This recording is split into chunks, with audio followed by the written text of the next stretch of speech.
Public audit বিল 2024-এর যে খসড়া, সেই খসড়াটির সাথে কনস্টিটিউশনের কিছু কন্ট্রাডিক্টরি বিষয় আছে। যেই কোনো আইন হওয়ার প্রিরিকুইজিটটা হচ্ছে সংবিধানের ভায়োলেশন যেন না হয়। অবশ্যই সংবিধানের যে কাঠামোর মধ্যে থেকে আমাদেরকে করতে হয়েছে। পাবলিক অডিট বিল 2024 প্রস্তাবিত এই আইনের উপর মতামত চেয়ে গেল 15 ডিসেম্বর তা ওয়েবসাইটে প্রকাশ করে অর্থ মন্ত্রণালয়। এরপর ব্যবসায়ী মহলে প্রশ্ন উঠেছে, সরকারি আয় ব্যয়ের হিসাব নিরীক্ষায় নতুন আইন কেন দরকার? সরাসরি অডিট করার জন্য যেহেতু আমার সংবিধানে এত ডিটেলস বলা নাই, অনেকেই এটাকে ওয়েলকাম করে, আবার কেউ কেউ আছেন প্রশ্ন তুলেন। নন কোঅপারেশন হয়। সংবিধানের 84 অনুচ্ছেদে বলা হয়েছে, সরকারের রাজস্ব, ঋণ ও ঋণ পরিশোধ থেকে পাওয়া অর্থ একটি তহবিলে জমা হবে, যাকে বলা হবে সংযুক্ত তহবিল। এর বাইরে সরকারি কোষাগারে জমা হওয়া অর্থকে সরকারি হিসাব বলা হবে। সংবিধানের 128 অনুচ্ছেদে এই সরকারি হিসাব নিরীক্ষার ক্ষমতা মহা হিসাব নিরীক্ষককে দেয়া হলেও সংযুক্ত তহবিল নিরীক্ষার দায়িত্ব দেয়া হয়নি, যার সবচেয়ে বড় অংশ দেখভাল করে জাতীয় রাজস্ব বোর্ড এনবিআর।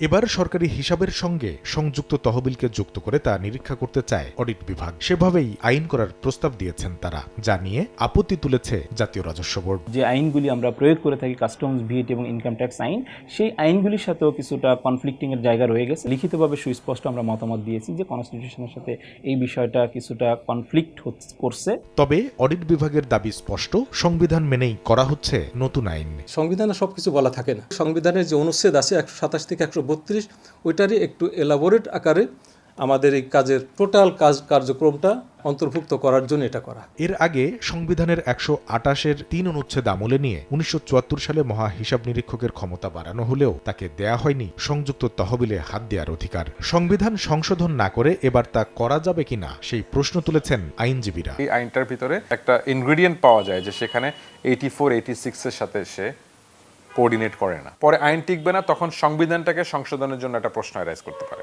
যাতে করে 84, 86 এর সাথে যেন সামঞ্জস্য মেনটেন করে আইনটা যেন হয়। তার জন্য আমার মনে হয় এটাতে আরো ওয়ার্ক করা উচিত। আইনি এমন যুক্তিতর্কের মধ্যে সংযুক্ত তহবিলের বড় যোগানদাতা ব্যবসায়ীরা বলছেন, স্বচ্ছতা নিশ্চিতের নামে প্রস্তাবিত আইন পাশ হলে ভোগান্তি পারবে তাদের। যদিও এই শঙ্কা উড়িয়ে দিচ্ছে অডিট বিভাগ। অডিটের উপরে অডিট করতেছেন, তারা যে দুর্নীতি করবে না তার প্রমাণ কি? তাহলে আপনি তার উপরে আরেকটা অডিট বসাবেন? তার থেকে বরং আধুনিক সময় যেটা দাবি সেটা ডিজিটালাইজ করে ফেলা। কারোর কোনো কাজে হস্তক্ষেপ করার জন্য কিন্তু অডিট না, বরং তার কাজে সহায়তা করার জন্য। সংযুক্ত তহবিল নিরীক্ষার জন্য দেশে আলাদাভাবে অডিট আইনের দরকার নেই বলেও মনে করে জাতীয় রাজস্ব বোর্ড এনবিআর। প্রয়োজন আছে বলে কিন্তু আমরা এই মুহূর্তে মনে করছি না। কামরুল হাসান সবুজ, সময় সংবাদ, ঢাকা। কমিশনারের অডিট করে